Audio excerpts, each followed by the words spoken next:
Il y a eu beaucoup de livres et de rapports sur la question. Je vais citer quelques livres qui ont marqué l'histoire et qui ne sont pas d'hier. Il y a le rapport Aubin, Les territoires perdus de la République, Une France soumise, Inch'Allah, très récemment, qui sont des livres très documentés. Et moi, ce qui m'inquiète, c'est qu'à chaque fois qu'il y a un livre documenté et de cette qualité, on n'y prête pas tellement attention.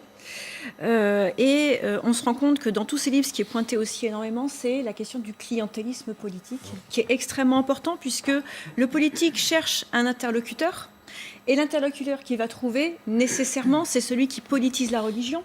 Donc c'est, dans le meilleur des cas, j'ai envie de dire, le salafisme. Dans le pire des cas, c'est le frère musulman. En l'occurrence, on se rend compte que ce genre de manipulation a lieu à tous les étages, puisque Sarkozy, en son temps, quand il a créé le CFCM, a intégré les frères musulmans au sein de ce CFCM.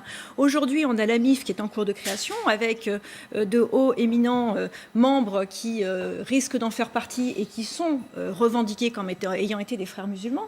Donc j'aimerais connaître votre vision des choses sur la façon dont on est en train d'essayer de créer un islam en France, avec à sa tête des personnages qui finalement ont contribué à créer ces territoires conquis de l'islamisme. Voilà, il y a un exemple dans le livre, vous citez Aubervilliers par exemple, pour vous, les mairies successives, pas celles d'aujourd'hui, ont frayé avec des associations qui ne correspondaient pas à ce que devrait être l'islam dans la République pour vous. Oui, on aurait pu prendre d'autres exemples.